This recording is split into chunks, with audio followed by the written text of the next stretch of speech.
খবর পড়ছি দেবব্রত মণ্ডল। প্রথমে বিশেষ খবর। প্রধানমন্ত্রী নরেন্দ্র মোদী বলেছেন, দেশের বর্তমান সরকার মানবতা এবং কল্যাণের প্রতি নিবেদিত।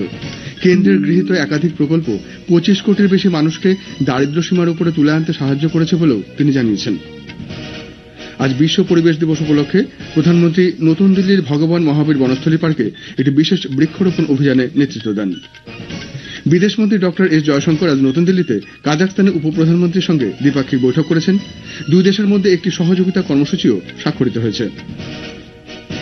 আজ বিশ্ব পরিবেশ দিবসে গ্রহের সুরক্ষার জন্য নাগরিকদের প্রতিজ্ঞাবদ্ধ হয়ে এগিয়ে আসার আহ্বান জানিয়েছেন রাষ্ট্রপতি, উপরাষ্ট্রপতি ও প্রধানমন্ত্রী।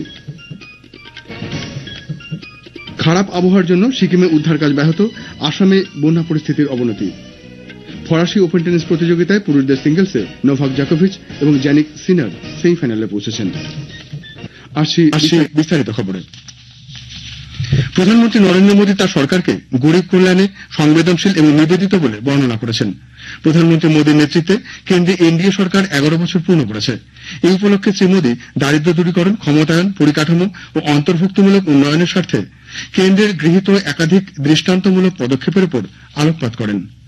সামাজিক মাধ্যমের এক বার্তায় শ্রী মোদী জানান, পিএম আবাস যোজনা, পিএম উজ্জ্বলা যোজনা, জনধন যোজনা এবং আয়ুষ্মান ভারতের মতো নানা প্রকল্প আবাস, স্বচ্ছ জ্বালানি, ব্যাংকিং এবং স্বাস্থ্য সুরক্ষা ক্ষেত্রকে আরো সুগম করেছে। এইসব প্রকল্প 25 কোটির বেশি মানুষকে দারিদ্র্য সীমার উপরে তুলে আনতে সাহায্য করেছে। এক অন্তর্ভুক্তমূলক এবং আত্মনির্ভর ভারত গঠনে প্রত্যেক নাগরিকের মর্যাদার সঙ্গে জীবনযাপন সুনিশ্চিত করতে সরকার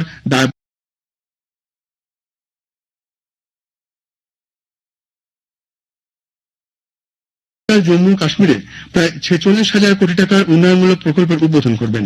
ওই অঞ্চলের রেল পরিকাঠামো উন্নয়ন এবং যোগাযোগ ব্যবস্থার উন্নতির জন্য শ্রী মোদী চন্দ্রভাগা রেল ব্রিজ এবং আঞ্চি ব্রিজের উদ্বোধন করবেন। তিনি বন্দে ভারত ট্রেনেরও যাত্রার সূচনা করবেন। চন্দ্রভাগা নদীর উপর তৈরি রেল ব্রিজটি এক স্থাপত্য বিষয়, কারণ এটি নদীর উপরে 359 মিটার ঊর্ধ্বে স্থাপিত পৃথিবীর সর্বোচ্চ রেল ব্রিজ।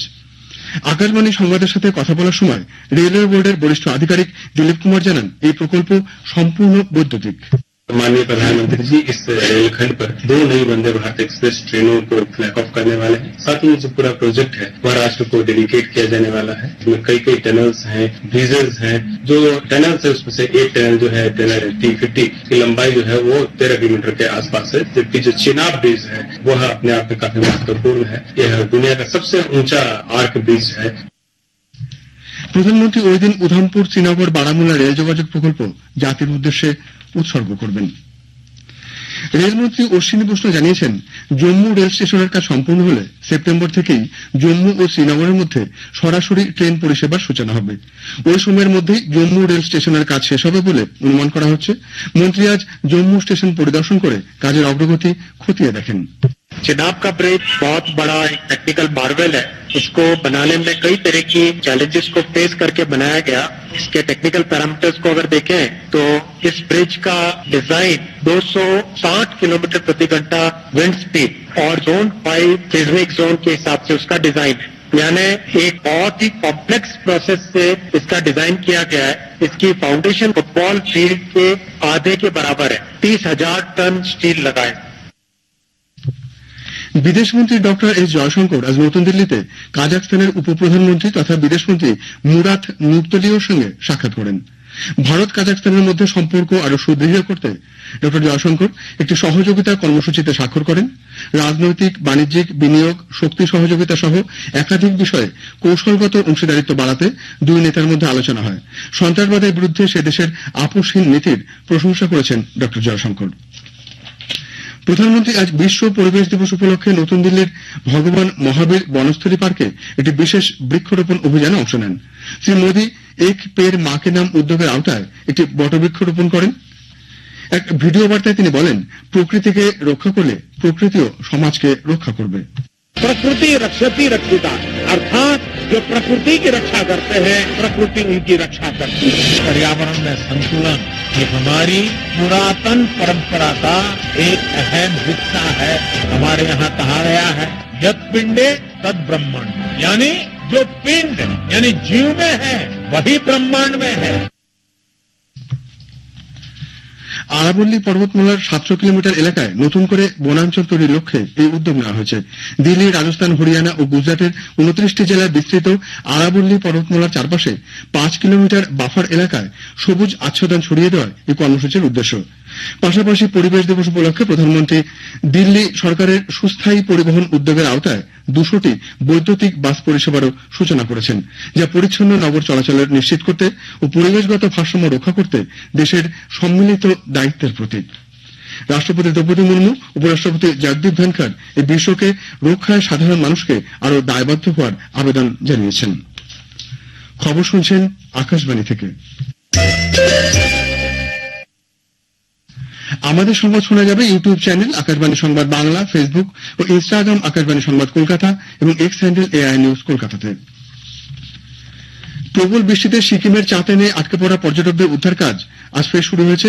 প্যাকিং এ গ্রিনফিল্ড বিমানবন্দর থেকে দুটি MI-17 হেলিকপ্টারে এখনো পর্যন্ত 2 দফায় 63 জনকে উদ্ধার করা হয়েছে। পর্যটকদের শিলিগুড়ি পর্যন্ত পৌঁছে দিতে সিকিম সরকার বিশেষ বাস পরিষেবার বন্দোবস্ত করেছে। তবে প্রবল বৃষ্টিতে উদ্ধার কাজ এখন ব্যাহত। কিছু পর্যটকদের বাগডোগরা বিমানবন্দরে নিয়ে যাওয়ার জন্য অতিরিক্ত আরও একটি MI-17 হেলিকপ্টারকে প্রস্তুত রাখা হয়েছে। অসমে বন্যা পরিস্থিতির নতুন করে অবনতি হয়েছে। অবিরাম বৃষ্টিপাতের ফলে রাজ্যের বেশ কয়েকটি এলাকায় জলস্তর বৃদ্ধি পেয়েছে ও নতুন করে বেশ কিছু এলাকা প্লাবিত হয়েছে।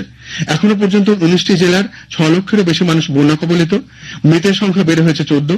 গত 24 ঘন্টায় আরো 2 জন প্রাণ হারিয়েছেন বলে খবর। রাজ্য জুড়ে প্রায় 1500 গ্রাম বন্যায় ক্ষতিগ্রস্ত হয়েছে। উদ্ধার কাজ চালাচ্ছে জাতীয় ও রাজ্য বিপর্যয় মোকাবিলা বাহিনী। কেন্দ্রীয় মন্ত্রী জিতেন্দ্র সিং আজ নরেন্দ্র মোদী সরকারের 11 বছরের যাত্রাকে সাহসী সিদ্ধান্ত, ভবিষ্যৎমুখী সংস্কার এবং রূপান্তরকারী শাসনের একটি দৃষ্টান্ত হিসেবে বর্ণনা করেছেন। একটি সাক্ষাৎকারে ড সিং বলেছেন যে এই বছরগুলো দেশের উন্নয়নের কাহিনীকে নতুনভাবে সংজ্ঞায়িত করেছে এবং সরকারি ব্যবস্থায় জনগণের বিশ্বাস পুনঃপ্রতিষ্ঠা করেছে। গত দশকের মধ্যে সরকার দীর্ঘমেয়াদী জাতীয় স্বার্থকে অগ্রাধিকার দিয়ে সিদ্ধান্ত গ্রহণে নতুন মাপকাঠি তৈরি করেছে। কেন্দ্রীয় কৃষিমন্ত্রী শিবরাজ সিং চৌহান জানিয়েছেন, কৃষি বিজ্ঞানীরা বিভিন্ন ফার্মে গিয়ে কৃষকদের সঙ্গে কথা বলছেন এবং তাদের সমস্যার কথা শুনছেন। মাটি সংক্রান্ত বিভিন্ন সমস্যার সমাধানের পথ সরাসরি কৃষকদের বোঝানো হচ্ছে বলেও কেন্দ্রীয় মন্ত্রী জানিয়েছেন। এর ফলে ফসল উৎপাদন বৃদ্ধির পাশাপাশি কৃষকদের আর্থিক ক্ষতি কমেছে বলেও তিনি জানান। আজ পাঞ্জাবের রাজপুরাতে কিষাণ চৌপাল অনুষ্ঠানে যোগ দেন কেন্দ্রীয় কৃষিমন্ত্রী।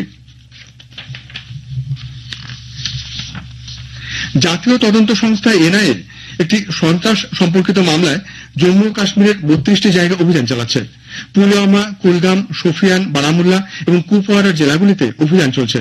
বিভিন্ন সন্ত্রাসবাদী সংগঠনের সঙ্গে যুক্তদের বিরুদ্ধে নির্দিষ্ট তথ্যের ভিত্তিতে সকাল থেকে এই অভিযান শুরু হয়েছে। হিন্দিতে মৌলিক লেখা ও গবেষণাকে উৎসাহিত করার জন্য ভারতীয় রিজার্ভ ব্যাংক অর্থনীতি, ব্যাংকিং এবং আর্থিক বিষয়গুলিতে হিন্দিতে বই লেখার প্রকল্প চালু করেছে। এই প্রকল্পের অধীনে ইউজিসি স্বীকৃত ভারতীয় বিশ্ববিদ্যালয়গুলির কর্মরত বা অবসরপ্রাপ্ত অধ্যাপক, সহকারী এবং সহযোগী অধ্যাপকদের আমন্ত্রণ জানানো হয়েছে। এই বিষয়গুলির উপর হিন্দিতে মৌলিক বই লেখার জন্য প্রত্যেক নির্বাচিত পুরস্কার প্রাপ্তকে 1,25,000 টাকা করে 3টি পুরস্কার প্রদান করা হবে। RBI আগ্রহী অংশগ্রহণকারীদের এ মাসের 30 তারিখের মধ্যে নির্ধারিত প্রোফর্মাতে তাদের মনোনয়ন এবং বইয়ের কপি জমা দিতে আহ্বান করেছে। বিস্তারিত তথ্য RBI এর ওয়েবসাইটে পাওয়া যাচ্ছে। ফরাসি ওপেন টেনিস প্রতিযোগিতায় পুরুষদের সিঙ্গলসে নোভাক জোকোভিচ এবং জানিক সিনার সেমিফাইনালে পৌঁছেছেন। পুরুষদের কোয়ার্টার ফাইনাল শীর্ষ বাছাই ইটালির জানিক সিনার কাজাখস্তানের আলেকজান্ডার বুবলিককে 3 সেটের ম্যাচে 6-1, 7-8, 6-0 স্কোরে পরাজিত করেছেন। অপর ম্যাচে আজ নোভাক জোকোভিচ জার্মানির আলেকজান্ডার জেভেরেভকে 4 সেটের ম্যাচে 4-6, 6-3, 6-2, 6-4 স্কোরে পরাজিত করেছেন। আগামীকাল পুরুষদের সেমিফাইনালে স্পেনের কার্লোস আলকারাজ ইটালির লরেঞ্জ মুসেত্তির মুখোমুখি হবেন এবং সার্বিয়ার নোভাক জোকোভিচ শীর্ষ বাছাই জানিক সিনারের বিরুদ্ধে নামবেন। ভারতের চিরাগ শেট্টি ও সাত্বিক সাইরাজ রাঙ্কি রেড্ডি জুটি ইন্দোনেশিয়ান ব্যাডমিন্টন ওপেনের কোয়ার্টার ফাইনালে পৌঁছেছেন। আর ইন্দোনেশিয়া জাকার্তায় চিরাগ ও সাত্বিক জুটি পুরুষদের ডাবলসে ডেনমার্কের রাসমাস খায়ার ও ফ্রেডরিক সোগার্ড জুটিকে 3 সেটের ম্যাচে 16-21, 21-18, 12, 22-20 পয়েন্টে পরাজিত করেছেন। শেষ করার আগে বিশেষ খবর আরেকবার। প্রধানমন্ত্রী নরেন্দ্র মোদী বলেছেন, দেশের বর্তমান সরকার মানবতা এবং গরিব কল্যাণের প্রতি নিবেদিত। কেন্দ্রের গৃহীত একাধিক প্রকল্প 25 কোটির বেশি মানুষকে দারিদ্র্য সীমার উপরে তুলে আনতে সাহায্য করেছে বলেও তিনি জানিয়েছেন। খবর এখনকার মতো এ পর্যন্ত। এরপর 7:50 শুনুন স্থানীয় সংবাদ।